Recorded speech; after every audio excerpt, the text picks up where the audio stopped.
Hello, good morning dear student. This is your mentor Rajesh Nagde और आज मैं बहुत ज़्यादा इम्पॉर्टेंट लेक्चर्स के ऊपर आ चुका हूँ मैट्रिसेस में। ये जो थ्योरम हम यहाँ पे देख रहे हैं, थ्योरम को पहले मैं स्टेट आउट कर देता हूँ कि if A is a square matrix of order n then prove that A into adjoint of A equal to adjoint of A into A equal to determinant of A into identity matrix of order n.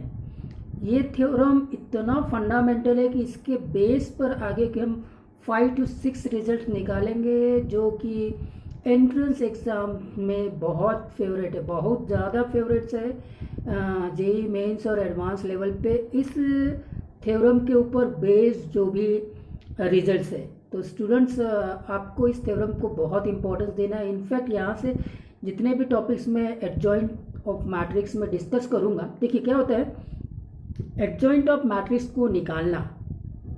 ये तो बहुत आसान हो गया, minus निकाले, cofactors निकाले, cofactor matrix निकाले और उसका ट्रांसपोज ले लिए तो एडजॉइंट ऑफ अ मैट्रिक्स आ गया।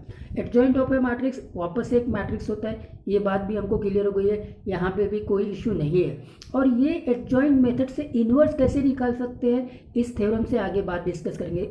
तो इनफैक्ट इन्वर्स निकालना है किसी स्क्वायर मैट्रिक्स का तो हम वो एडजॉइंट मेथड यूज़ करते हैं जिसमें माइनस कोफैक्टर मैट्रिक्स फिर एडजॉइंट मैट्रिक्स, इस प्रकार से हम उसका इन्वर्स निकालते हैं। तो वो भी यहाँ पे प्रूफ होगा।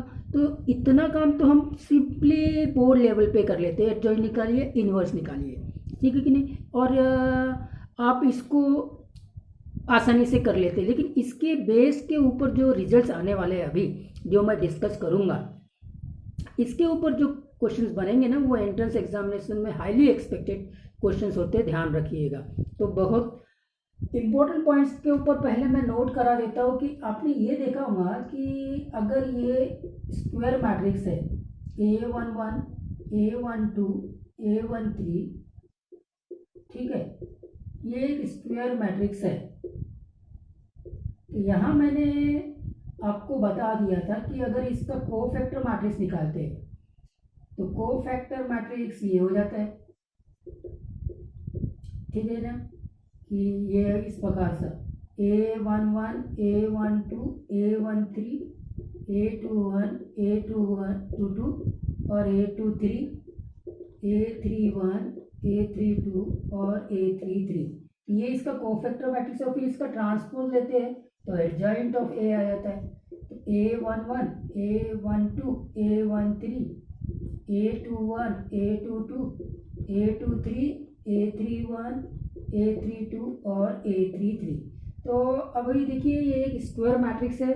इस स्क्वायर मैट्रिक्स के एवरी एलिमेंट्स के आपने माइनस निकाले, करस्पॉन्डिंग कोफैक्टर्स निकाले। ये A11, A12, A13 ये करस्पॉन्डिंग कोफैक्टर्स है। फिर उससे मैंने कोफैक्टर मैट्रिक्स निकाला और फिर मैंने इस कोफैक्टर मैट्रिक्स का ट्रांसपोज ले लिया तो एडजॉइंट मैट्रिक्स मिल गया। 3x3 मैट्रिक्स में हमने देखा था। और एक और इम्पोर्टेंट पॉइंट्स इसी में से आता है, और वो इम्पोर्टेंट पॉइंट्स क्या है कि अगर मैं डिटर्मिनेंट ऑफ ए की बात करूँ तो ये हो जाता है आपका A11, A12, A13, A21, A22, A23 और A31, A32 और A33। और इसके बारे में मैं बता चुका हूँ। इसको हम कैसे लिखते हैं, इस प्रकार से लिखते हैं,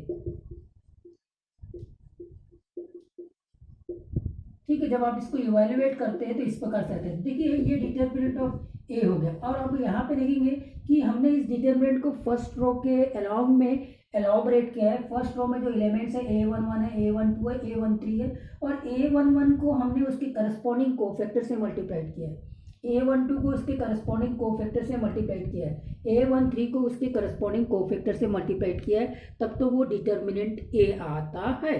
लेकिन अगर इसके अतिरिक्त इस एलिमेंट्स को मैंने अगर किसी दूसरे कोफैक्टर से मल्टीप्लाई करके इनका ऐड किया तो वो 0 आ जाएगा। मतलब A11 A21 कर दिया, A12 A13 कर दिया या A13 A21 कर दिया तो ये हमेशा 0 आएगा। मतलब ये डिटर्मिनेंट तभी इक्वल होगा जब ये करस्पॉन्डिंग एलिमेंट्स के मतलब एलिमेंट्स के करस्पॉन्डिंग कोफैक्टर से मल्टीप्लाई करेंगे, इस प्रकार से फर्स्ट रो के अलाउंग में, चाहे सेकेंड रो के अलाउंग में, चाहे थर्ड रो के अलाउंग में, तो वो डिटर्मिनेंट ए के इक्वल होगा, अदरवाइज जीरो होगा। बस इस कॉन्सेप्ट को यहाँ पे यूज़ करना है। ये सारी बातें ऑलरेडी मैंने लास्ट वीडियोज में बता दी है, अगर आपने देखा है तो, ठीक है। इसी कॉन्सेप्ट को यहाँ यूज़ करेंगे, प्रूफ हो जाएगा। तो देखिए, एक हमने एन ऑर्डर वाला मैट्रिक्स ले लेना है, A11 A12 like that A1n तक चलेगा, फिर A21 A22 like that A2n तक चलेगा, फिर यहीं से आगे AN1 AN2 like that ANn। ये आपका बन गया n cross n square matrix of order n, ठीक है ना। फाइन। तो स्टूडेंट्स अब इसके एडजॉइंट की बात करते हैं, तो एडजॉइंट ऑफ ए मैट्रिक्स जो बनेगा वो ऐसे बनेगा, A11 A12 like that A1n, A21 A22 like that A2n, और फिर यहाँ AN1 करेक्ट है, AN2, और फिर इस प्रकार से ये ANn, ये बन गया एडजॉइंट मैट्रिक्स। देखिए A11 A12 और A11 इस एलिमेंट्स की A11 A12 और A11 के करस्पॉन्डिंग कोफैक्टर्स एलिमेंट्स है, कोफैक्टर्स है ना, कोफैक्टर्स है, इस एलिमेंट्स के करस्पॉन्डिंग कोफैक्टर्स है। और फिर उस जो कोफैक्टर मैट्रिक्स होता है उसका ट्रांसपोज ले लेते हैं, तो ये एडजॉइंट ऑफ ए आ जाता है। खैर यहाँ तक कोई इशू नहीं है। और अब हम आते हैं इसके ऊपर, इसको प्रूफ करेंगे। तो अब आते हैं ए इंटू एडजॉइंट ऑफ ए, इसकी बात करेंगे। तो ये तो A11 A12 और लाइक दैट A1 तक चलेगा, A21 A22 like that A2n तक चलेगा, फिर AN1 AN2 और लाइक दैट ANn। ये यहाँ तक हम आ गए, ठीक है स्टूडेंट्स। तो ये मैट्रिक्स ए हो गया, और इसका मल्टीप्लिकेशन कर रहे हैं किसके साथ में, एडजॉइंट ऑफ ए के साथ में। तो एडजॉइंट ऑफ ए क्या है उसको लिख देते हैं, और फिर इसको हम मल्टीप्लाई करते हैं। तो देखिए ये हो गया A11 A12 like that A1n, A21 A22 और ये हो गया A2n, और ऐसे ही AN1 AN2 like that ANn, ये हो गया आपका एडजॉइंट ऑफ ए। अब आप देखिए मल्टीप्लिकेशन, वर्बली आपको समझ में आ जाएगा कि ये n क्रॉस n मैट्रिक्स ही आने वाला है, करेक्ट है, n क्रॉस n मैट्रिक्स आने वाला है। अब आप देखेंगे कि जब इस रो को मैं पकड़ता हूं, इस रो को, क्लियर है, इस रो को इस कॉलम से मल्टीप्लाइड करता हूं, इसको ध्यान देना, इस रो को इस कॉलम से मैंने मल्टीप्लाइड किया, तो A11 के साथ में मल्टीप्लाइड हो रहा है, मतलब जो एलिमेंट है मैट्रिक्स ए का वो अपने करस्पॉन्डिंग कोफैक्टर के साथ में मल्टीप्लाइड हो रहा है, ठीक है, प्लस A12 फिर A12 के साथ में मल्टीप्लाइड हो रहा है। मतलब यहाँ फर्स्ट रो और फर्स्ट कॉलम को जब आप मल्टीप्लाइड करते हैं तो जो एलिमेंट्स है वो अपने करस्पॉन्डिंग कोफैक्टर के साथ में मल्टीप्लाइड होता है। तो मतलब इन सबको ऐड करेंगे तो आपको यहाँ फर्स्ट एंट्री मिल जाएगा, डिटर्मिनेंट ऑफ ए, करेक्ट है। अच्छा साहब, अब इसके बाद में जब इसको मैं इससे मल्टीप्लाइड करता हूँ सेकेंड रो से, सेकेंड कॉलम से, ये फर्स्ट रो सेकेंड कॉलम से यहाँ आ जाएगा, करेक्ट है। तो देखो अब A11 किससे मल्टीप्लाइड हो रहा है, A21 से, फिर A12 किससे मल्टीप्लाइड हो रहा है, A22 से। मतलब अब ये यहाँ पे जो एलिमेंट्स है ना वो अपने करस्पॉन्डिंग कोफैक्टर के साथ में मल्टीप्लाइड नहीं हो रहे, तो फिर ऐसा सम जो आएगा वो जीरो आएगा। तो यहाँ पे भी जीरो, लाइक दैट ये जीरो चलेगा, फिर यहाँ पे भी जीरो, और यहाँ डिटर्मिनेंट ऑफ ए, और ये जीरो होगा। ये डिटर्मिनेंट ऑफ ए कैसे आया, देखिए अब मैं आ रहा हूँ सेकेंड रो, करेक्ट। जब सेकेंड रो को फर्स्ट कॉलम से मल्टीप्लाइड करता हूँ तो फिर से जीरो आने वाला है, क्योंकि ये एलिमेंट किसी दूसरे कोफैक्टर के साथ में, दूसरे एलिमेंट्स के कोफैक्टर के साथ में मल्टीप्लाइड होके फिर वो ऐड हो रहा है, तो वो जीरो आएगा। लेकिन जब इस सेकेंड रो को सेकेंड कॉलम से मल्टीप्लाइड करूंगा तो A21 multiplied by A21, correct है क्या, plus A22 multiplied by A22। अब क्या हो रहा है, एलिमेंट्स और वो अपने करस्पॉन्डिंग कोफैक्टर के साथ में मल्टीप्लाइड होके फिर बाकी सब में ऐड हो रहा है, तो वो डिटर्मिनेंट ए आ जाएगा। फाइनली यहाँ पे भी इस प्रकार से जीरो जीरो, और यहाँ डिटर्मिनेंट ए आ जाएगा। तो स्टूडेंट्स अब आपने देखा कि इसको मैं कैसे लिख सकता हूँ कि सभी एलिमेंट्स में आपने डिटर्मिनेंट ए से मल्टीप्लाइड किया है और ये आपको एक मैट्रिक्स मिल जाएगा जो कि यूनिट मैट्रिक्स होगा 0 1 0 0 0 और ये 1। मतलब इसको मैं लिख सकता हूँ डिटर्मिनेंट ऑफ ए और ये एक आइडेंटिटी मैट्रिक्स है जिसका कि ऑर्डर n है। ये एक आइडेंटिटी मैट्रिक्स है जिसका कि ऑर्डर n है। तो आपने देखा a into adjoint of A determinant of A into I n मतलब आइडेंटिटी मैट्रिक्स, करेक्ट है। तो इसमें अब आपको ए इंटू एडजॉइंट ए जिस हिसाब से आपने निकाला है, जिस प्रोसेस से आपने निकाला है, उसी प्रोसेस से आप adjoint of A into A निकालेंगे तो वो भी determinant of A into I n. अब देखना, ध्यान रखना, ये लास्ट वाला प्रोसेस बहुत इंपॉर्टेंट है। ये प्रोसेस बहुत इंपॉर्टेंट है स्टूडेंट्स। तो फाइनली अब आपको रिजल्ट्स के ऊपर कंसंट्रेट करना है। देखिए आपने प्रूफ कर लिया, प्रूफ कोई नहीं पूछेगा, लेकिन जो प्रूफ करने का तरीका था जिसमें आपने कॉन्सेप्ट यूज किया ना, वो इंपॉर्टेंट है।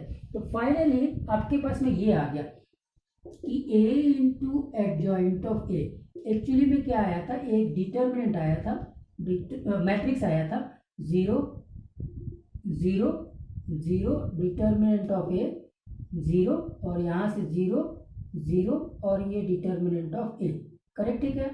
फाइन। तो ये मैट्रिक्स आया स्टूडेंट्स और इसको हमने क्या लिखा कि डिटर्मिनेंट ऑफ ए सारे एंट्रीज में मल्टीप्लाइड है। तो ये 1 0 ऐसे होते हुए 0 0 1 0 और यहाँ से 0 0 और इस प्रकार से ये 1, मतलब ये बन गया था determinant of A into identity matrix of order n।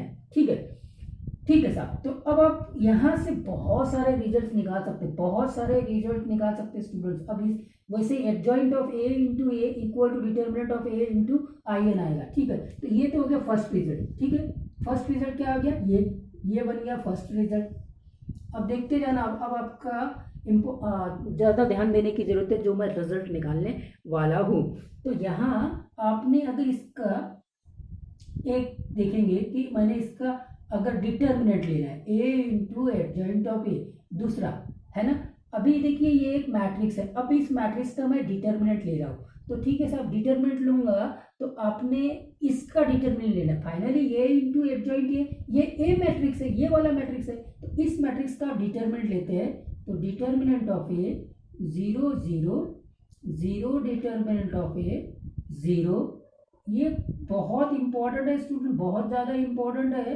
कई बच्चों को ये समझ में नहीं आता। ये हो गया डिटर्मिनेंट। देखिए अब क्या होता है ना, मैट्रिक्स का मल्टीप्लिकेशन और डिटर्मिनेंट का मल्टीप्लिकेशन स्केलर के साथ में बहुत बेसिक से मतलब जो इंपॉर्टेंट पॉइंट्स होते हैं ना, जहाँ पे कॉमन एरर होते हैं, वो ऑलरेडी मैं पहले ही स्टूडेंट्स को आगाह कर देता हूँ। जब मैं जैसे मैट्रिक्स का मल्टीप्लिकेशन पढ़ा रहा था स्केलर के साथ में, उसी टाइम पे मैंने ये भी वार्न किया था कि जब हम किसी स्केलर को डिटर्मिनेंट में मल्टीप्लाइड करते तो या तो वो किसी रो में मल्टीप्लाइड होता है या फिर किसी कॉलम में मल्टीप्लाइड होता है, लेकिन जब मैट्रिक्स में किसी स्केलर को मल्टीप्लाइड करते तो वो सारे एंट्रीज में मल्टीप्लाइड होता है। जैसे यहाँ से मैंने डिटर्मिनेंट ऑफ ये इसलिए कॉमन किया क्योंकि ये सब में मल्टीप्लाइड हो रहा है, जितने भी एलिमेंट्स इस मैट्रिक्स में वो सब में मल्टीप्लाइड हो गया। लेकिन जब आप इसमें आते हैं, अब ये क्या है, ये डिटर्मिनेंट है। अब डिटर्मिनेंट में है तो क्या करेंगे कि यहाँ से इस फर्स्ट रो में सब में डिटर्मिनेंट ऑफ ए से मल्टीप्लाइड किया, मतलब डिटर्मिनेंट ऑफ ए को मैं यहाँ से कॉमन लूंगा, इसको यहाँ लिखता हूँ, कॉमन लूंगा determinant of A. First row से कॉमन लिया, सेकेंड रो से भी कॉमन लिया, थर्ड रो से भी। टोटल कितने रोज है, n रोज है। तो डिटर्मिनेंट ऑफ ए की पावर n बाहर आ गया और अब आपका जो डिटर्मिनेंट बचेगा वो एक्चुअली में जो आइडेंटिटी मैट्रिक्स आई एन है उसका डिटर्मिनेंट मिलेगा जो कि 1 होता है। तो अब आपके पास में ये दूसरा रिजल्ट आ गया student, a into adjoint of A equal to determinant of A to the power n। ठीक है, अब आपको बात क्लियर हो गई है। तो अब मैं आगे चीज़ों को रिजल्ट्स के रूप में लिख रहा हूँ। तो रिजल्ट्स के रूप में लिख रहे, बात समझ में आ गई है, तो प्रूफ भी हो गया। अब रिजल्ट्स के रूप में इम्पॉर्टेंट, सबसे ज़्यादा इम्पॉर्टेंट है कि a into adjoint of A equal to adjoint of A into A equal to determinant of A into n, where a is a square matrix of order n। ठीक है, of order n। ठीक, fine, ये हो गया first result. Second result देखना, अब सब कुछ वहीं से निकलेगा। सेकेंड रिजल्ट ये आ गया कि अगर मैं इसका a इंटू एडजॉइंट ए का डिटर्मिनेंट लेता हूँ तो ये एक्चुअली में डिटर्मिनेंट ऑफ ए की पावर n, जहाँ की ए एक स्क्वायर मैट्रिक्स है जिसका की ऑर्डर n है, ठीक है। तो a इंटू एडजॉइंट ऑफ ए जो एक मैट्रिक्स है, अगर उसका डिटर्मिनेंट लूंगा तो उसका डिटर्मिनेंट इक्वल होगा nth power of determinant of a। Fine.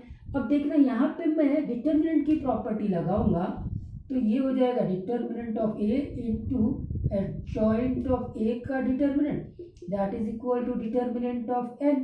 तो यहाँ से मुझे एक और रिजल्ट मिला तीसरा कि एडजॉइंट ऑफ a का डिटर्मिनेंट लेंगे तो डिटर्मिनेंट ऑफ a की power n divided by determinant of a, तो ये हो जाएगा डिटर्मिनेंट ऑफ a की पावर n माइनस 1। ये हो गया तीसरा रिजल्ट स्टूडेंट, करेक्ट है। क्या रिजल्ट आया? सब हम बात कर रहे हैं स्क्वायर मैट्रिक्स n जिसका कि ऑर्डर n है, स्क्वायर मैट्रिक्स a की बात कर रहे हैं जिसका ऑर्डर n है। तो यहाँ आपने ये निकाल लिया adjoint of a is determinant of a की पावर n माइनस 1। ये आपका दूसरा रिजल्ट था, करेक्ट। ये आपका तीसरा रिजल्ट हो गया, करेक्ट। ये आपका पहला रिजल्ट हो गया, करेक्ट। और हम ऑर्डर n में बात कर रहे हैं, करेक्ट है कि नहीं। मतलब फिर ऑर्डर अगर 3 होगा, ऑर्डर 4 होगा, ऑर्डर 5 होगा तो ये रिजल्ट एज इट इज चलते जाएंगे according to order of the matrix A.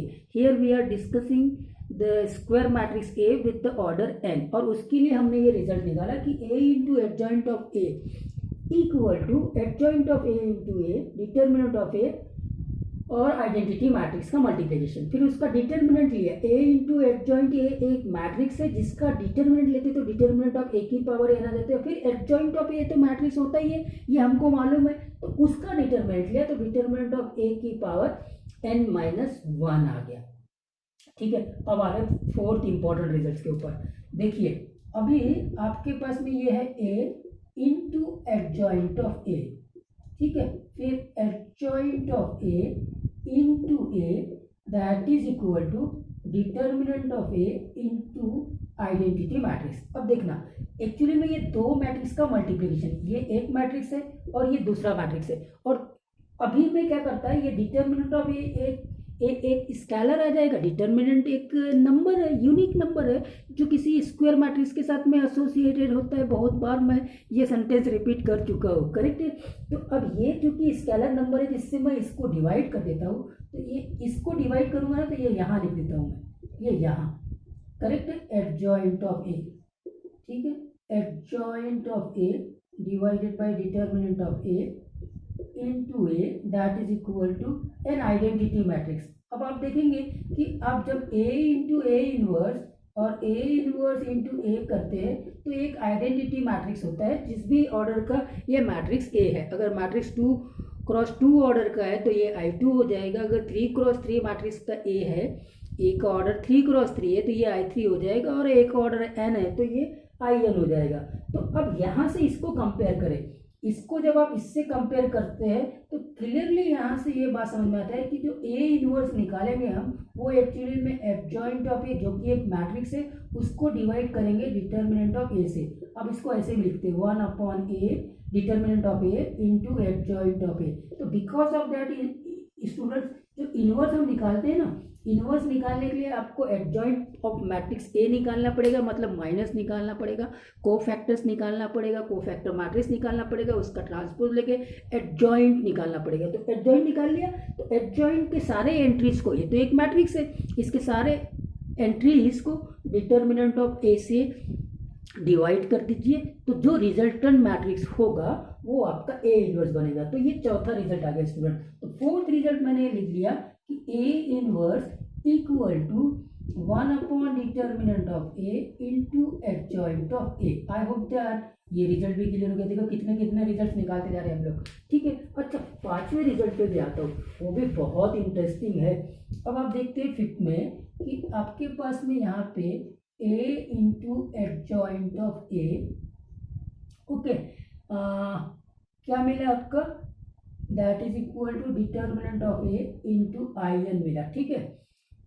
Okay fine. और अब एडजॉइंट ऑफ ए डिटर्मिनेंट, हाँ ये रिजल्ट आया कि आपका जो ए इनवर्स आया अभी, adjoint of A divided by determinant of A, ये आपने अभी देखा, करेक्ट है।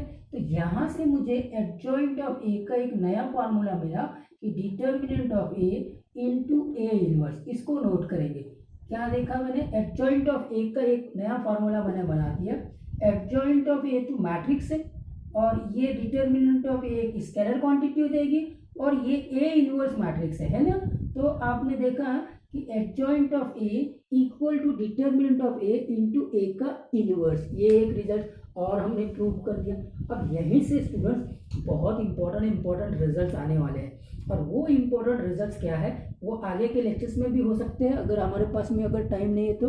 अभी 2 मिनट का टाइम है, तो देखिए अब मैं अगर बात करता हूँ एडजॉइंट ऑफ ए बी की, तो एडजॉइंट ऑफ ए बी की बात करूंगा, ठीक है।